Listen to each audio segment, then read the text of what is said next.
You'll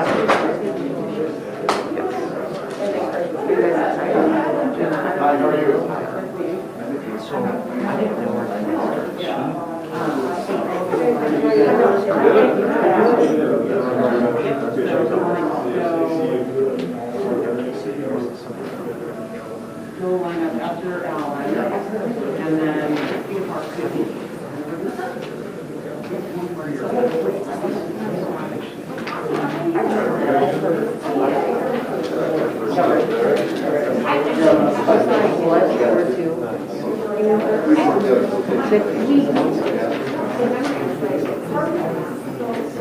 Oh yeah, yeah.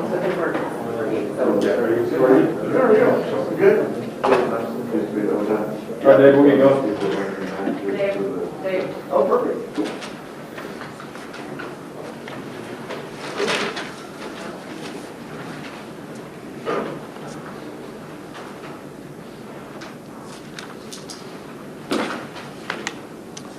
Okay, good afternoon. My name is Brandon Paxton, speaking on behalf of the Oregon State Fire Marshal's Office.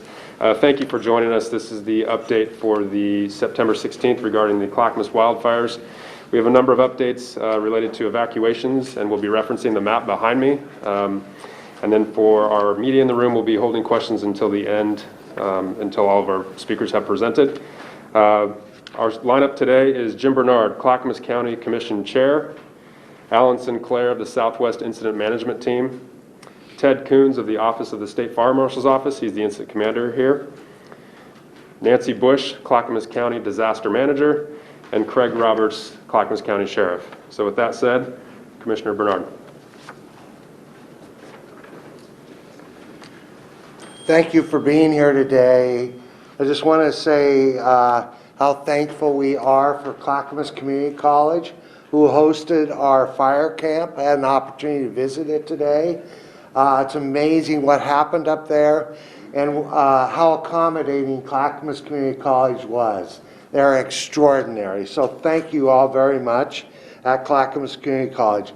I'd like to thank those brave men and women who have put their lives on the line to stop the fires in Clackamas County and save property and lives. And I appreciate your resilience, your flexibility, and your patience in facing these sometimes overwhelming events. Things are getting better, slowly. Fires have slowed down. And I'm happy to announce that the evacuation levels are changing again today. In Estacada and surrounding areas of Oregon City, we will be lowering this, what do they call that?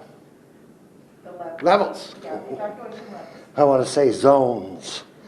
The fires are still burning, so not everyone can return home. And please, please be vigilant. There's still a lot of danger out there. It's still very dry. So please take care of your property and your neighbors and stay away from anything that might cause a fire. I beg you to stay safe. Visibility still remains bad, so be careful when you're driving. Check on your neighbors. This won't be a fast process. There are lots of moving parts, but we in Clackamas County are working hard to punch out the fire and get this behind us. And then after that, there's a lot of cleanup to do. And we're going to need a lot of help with that too. So all, thank you very much, and you're next.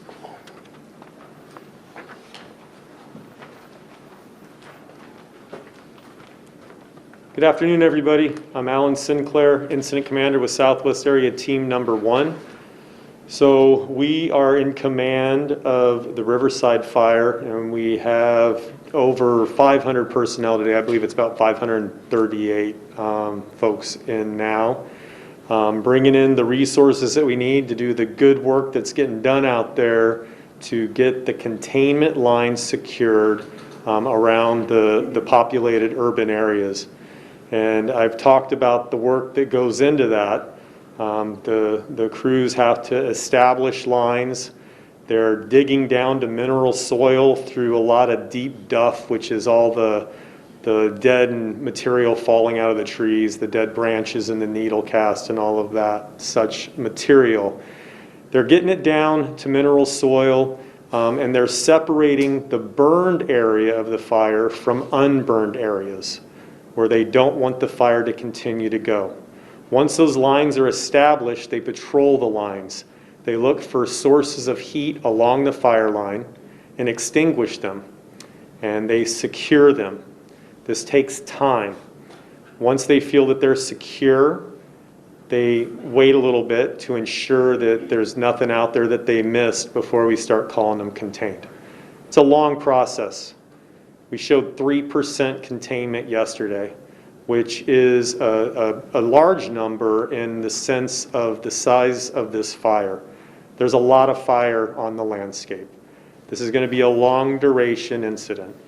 Our focus is to get the communities protected so that we can get people back into their homes.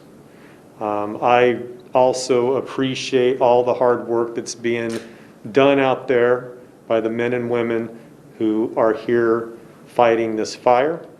I get to thank them daily, and I do, because I hear it from the public as I'm out visiting with folks throughout the day. We appreciate your support, and we will talk to you again. Thank you.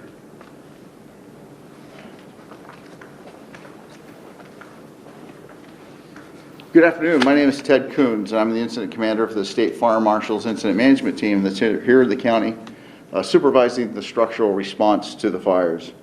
I thought really quick I'd kind of review the reason why the Fire Marshal's Office is here.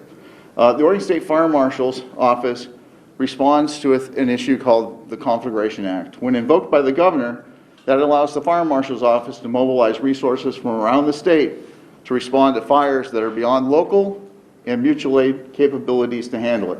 Or they've been engaged so long and so hard that they no longer have the ability to engage it.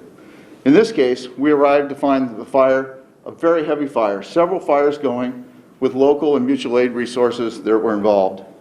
When we arrived, we immediately engaged with them and provided active firefighting services to go with that, which resulted in the end of 12 task forces, or basically 60 structural units with firefighters out in the field.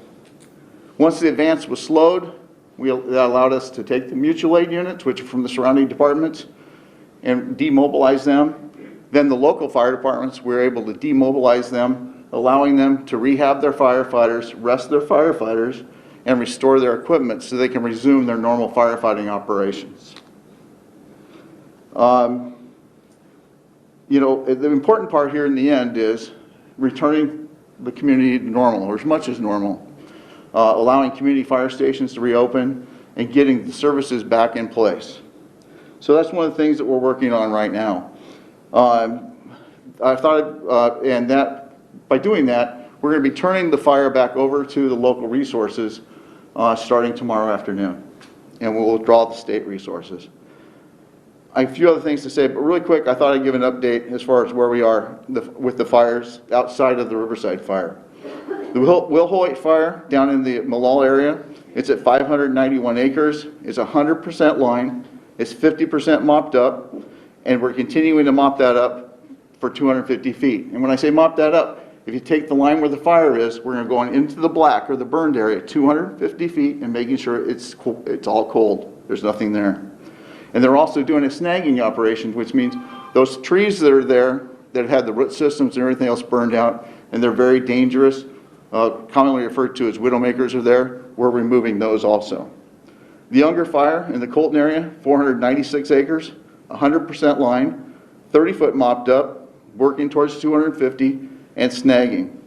The Graves Fire in the Molino area, 44 acres, 100% lined, 50% mopped up, continuing to mop up to 250 and snagging.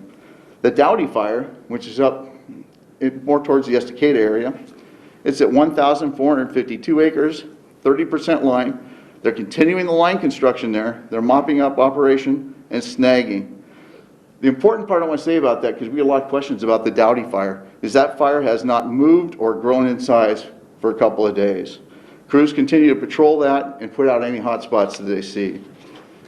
Currently, ODF, who's the active part on actually extinguishing those fires on the ground, They currently have 185 personnel on the line, 61 operating partners, and in the Beachy and Riverside Fires combined, 35 overhead.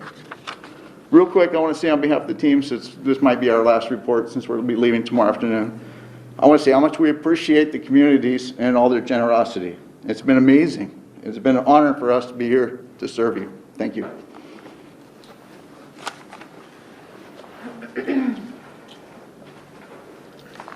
Good afternoon. I am Nancy Bush, and I'm the Director of Disaster Management here in Clackamas County. Thank you for having me this afternoon. I know you've heard me say this many times, but it bears repeating. I want to say thank you to all of our partners for your exceptional cooperation. Your willingness to support us helping our Clackamas County residents has been truly remarkable. We don't see teamwork like this very often, so thank you. I also want to thank our wonderful staff here at Clackamas County. We're working around the clock to make sure that our citizens are, number one, safe, number two, have the information that they need, number three, are able to access the services available to them, and making sure our residents are safe, obviously, is our number one objective here. While we continue to work on our fire response, the COVID-19 pandemic has not taken a respite. It is incredibly important to make sure that you take precautions to prevent spread of the disease. It is critical to be diligent about COVID protocols. If you are in a shelter or an evacuation space and have COVID symptoms, please let those at the shelter know so that they can work with you to get you isolated or quarantined. Practice physical distancing to the greatest extent possible. If you must travel outside your home for any reason, and including evacuation, wear the face covering when outside the home. That brings me to air quality. As you well know, the air quality in the region has been unhealthy for some time now. When I looked earlier today, it was 224, which is in the very unhealthy range. Be sure to continue to monitor the Oregon Air Quality Index page or go to airnow.gov for additional information. It is vital that you stay inside. Check on your friends and family and all of your neighbors, and make sure all of your friends and neighbors and who may be struggling at this time. Everyone can have health effects from the smoke, and it is especially dangerous to our most vulnerable populations. People over the age of 65 and those with diabetes are more likely to have underlying cardiovascular disease, pregnant women, and young children. Children are particularly sensitive to smoke because of the respiratory systems. They are still developing, and their airways are smaller. And finally, it is important for those who need to know where to get help to get in touch with our local Red Cross. You can do that by going to redcross.org/local/Oregon. The most comprehensive list of resources is on our website at clackamas.us/wildfires. We have links to the Oregon Health and Community Services Fund, home repair loans, wildfire damage housing relief, FEMA housing assistance, and links to help you replace food lost in this disaster, and much more. We are constantly updating that website, so if you don't see your need there immediately, please check back. In closing, I urge you to sign up for public alerts if you have not done so already.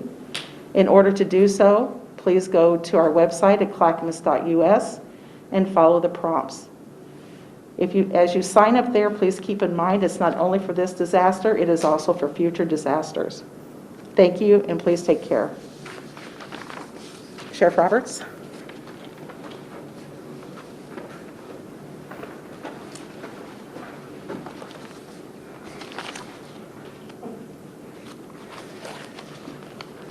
Again, my name is Craig Roberts, Sheriff of Clackamas County, and many of us know the wildfires in Clackamas County have been burning for over a week now. And I just want to say that I have been throughout this county meeting with different individuals and firefighters and citizens, and I just have to say I'm so amazed and inspired by the hard work of our first responders, absolutely the resiliency of our community, and the strength that so many people are showing in the face of this devastation. I want you to know I grew up in South County, and I've seen how our rural communities come together in a time of need. I've seen it in the past, and I can tell you for a fact that these communities are coming together to look out for one another and to get through this together. I can't emphasize enough that this is the time for all of us to unite as a community and to move forward to help protect all our citizens and keep them safe and help throughout this entire recovery process. So I want to highlight we have some significant changes to the evacuation levels to announce today. Oregon City, Canby, and Sandy have been returned to the normal status, so they no longer have any level assigned. Malala has been lowered to level 1, Estacada is now at level 2, and the areas surrounding Dowdy Fire, Unger Fire, and the Riverside Fire remain at level 3. I also want to point out that the Mount Hood National Forest, again, remains closed. So please make sure you refer to the wildfire evacuation zone map on the Clackamas County website. What you can do is, again, type in your address and see what level, if any, you're in, and keep up with any current changes. The other thing that we want to make clear is that you will also be getting emergency alerts or if you are in one of the impacted areas. One thing we're asking people to do, and I can't encourage this enough, is to stay out of the level 3 evacuation areas for the safety of our emergency workers. And so we need to keep those roads clear and not have any kind of traffic congestion that slows down our firefighters getting to the important work that they're doing. The next thing I want to talk about, which is, and clarify the record on a number of issues, and this has to do with really crime. So I want to reassure, first of all, the public, the evacuation areas continue to be heavily patrolled. To give you an idea, we conducted 79 premise checks, 451 traffic stops and/or contacts, and 77 welfare checks. I also want to give you an update on some of the arrests that we've made. And obviously, I think for all of us, it's really concerning to see individuals taking advantage of citizens in a time like this. And our commitment is to make sure we're holding those individuals accountable for their actions. We had 15 people have been arrested in level 2 and level 3 evacuation zones since September 8th. Some of these charges include criminal trespass, burglary, recklessly endangering, and unlawful possession of firearm, and countless other charges. As I've said before, and at this time, we have no information that indicates that anyone taken into custody has an affiliation to any particular group or organization. We have had reports of armed citizens stopping individuals, and again, I want to point out that is a crime. I want to reassure the public these cases will be investigated. Again, we do not want armed citizens inappropriately stopping people. If you do that, you will face criminal charges. If anybody sees any of these actions or is a victim of being confronted at gunpoint, we're encouraging you to call 911. Right now, I want to make it clear, we are putting 100% of our resources into helping keep our community safe, the extra patrol, responding to the needs of our community out there. And I want to close by just saying this, is that the fire departments across Clackamas County, law enforcement across the county and the region and beyond that, and the federal resources that are coming here really are doing an amazing job working together to make a difference in keeping our communities safe. So my thanks to all of our state, local, and federal partners for really making that difference. Thank you.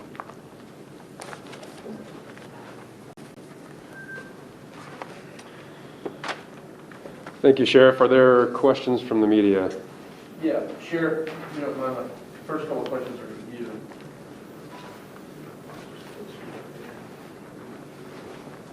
A couple of them are about the things you touched on. You said again that there are no connections to any extremist groups. I do want to highlight one specific instance. Last week, a captain of yours to the county commission in a public meeting, and I'll just say the quote real quick. He said, equally concerning as there are reports of people from other extremist groups, it's not confirmed Antifa, but suspected Antifa. Reports and sightings of people armed with chainsaws, and the goal was to fall telephone poles in hopes of starting further fires. He went on to say that was a rumor and unconfirmed. My question, Sheriff, is it responsible for someone on your command staff to be sharing admitted rumors in a public meeting, especially when they contradict what you're saying right here? First of all, I want to make this clear that it's our obligation to make sure we're keeping our Board of County Commissioners aware of what's happening across the county. We made that very clear that it was not confirmed. We are receiving lots and lots of reports. So to show up there and not inform our board and leaders of this county that this is the intel that we've got, we want to make sure that people know that it is not confirmed and that each and every report that's coming in, we are tracking down. And so I think it would be inappropriate for me not to say we haven't received any reports. The fact is we have, and they're concerning reports. We have, I've reached out and asked for additional resources to track these down as quickly as we can. And so once again, I want to reiterate that we have a whole detective unit focused on this. I have the FBI's Joint Terrorism Task Force, and they are reports that we're getting, and actually quite frequently. The rumors, though, and the fear, I mean, I've spoken to people in level 3 evacuation orders who told me they were more concerned about Antifa arsonists than the fires. The rumors that they're hearing from your deputies, and these people swear to me that they have deputies and police officers telling them about Antifa, seem to be resonating more than you saying there's no proof. Can you just unequivocally say to those people that there has been no linkage to any anti-fascist or any organization when it comes to any of the fires or the crimes you're seeing in the community? Absolutely. And I felt like I made that clear today, that we have no evidence of that. And each and every tip that comes in, we're following it to the end to determine if that is, in fact, the case. And I am confident. So has there been suspicion? Has there been reports? Absolutely. But when we start to track things down, I will just tell you, what we're finding out almost time and time again. I heard from a friend, and who is that person? And when we finally get to the individual we contacted, it's not a source that we can validate. So once again, I want the public to completely understand that our office has no intelligence or information about any group committing any crimes. No arrests have been made associated with any group. We have arrested individuals for committing crimes in our county and taking advantage of citizens in really a difficult time that they're already facing. So again, I cannot make that more clear that we have no evidence of that. Aside from their affiliation, have you guys found hard proof of anyone cutting down power poles or planting gas cans around the county, regardless of if they're affiliated with any organization? Have you found proof of that? No. And once again, let me give you an example, how things get spun out of control.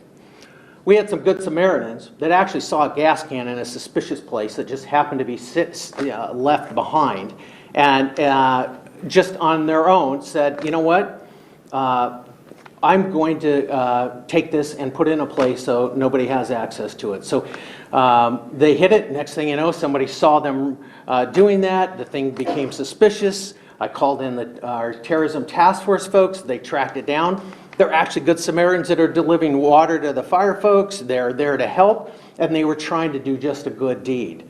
So we have a lot of people that are stepping up to help.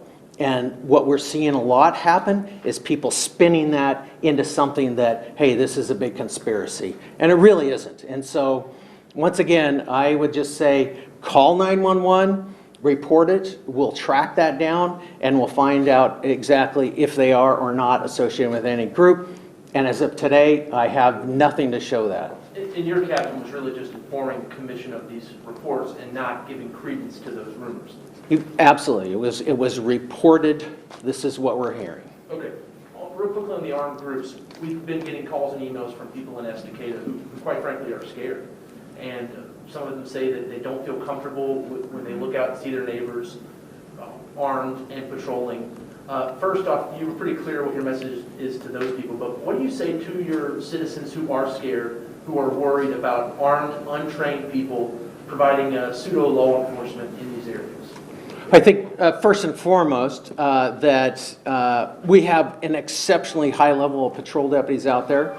They can call about any kind of concern. We'll be there in a moment's notice, and that it's our commitment that anybody confronted at gunpoint for any kind of action, whether they're just driving through the area or not, is not acceptable. We're going to investigate those cases, and if it rises to that level, they'll be down at the DA's office asking for prosecution. We just got an email. Sandy has now set up a vigilante group, is what they call themselves. And in the about, it says, due to elevated crime in our area, we need to protect our community. Have you guys seen an uptick in crime in the Sandy area, in Canby, in any of these areas, aside from what you're outlining here? Are you seeing an alarming increase in crimes? I would say I'm not seeing an alarming. I'm saying we have seen an increase. We anticipate that if folks go home, they very well could find something.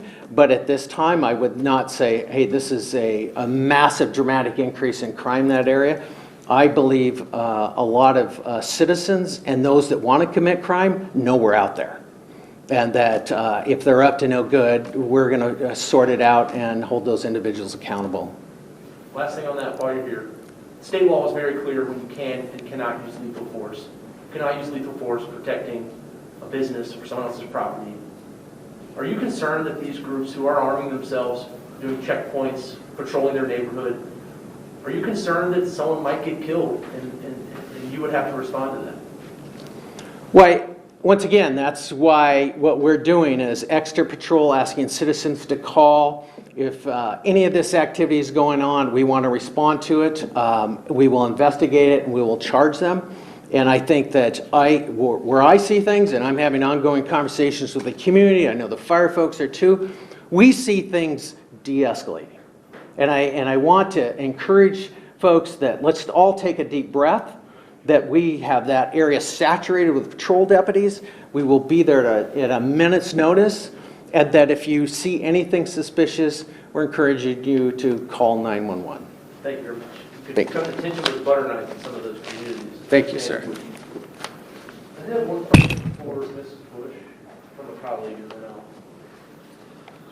very quick. Of course, Nancy Bush with Clackamas Emergency Management. Yeah, thank you. For people who've unfortunately lost their homes, what's the recovery process going to look like to them, and what can they expect when it comes to county health or just the rebuilding process?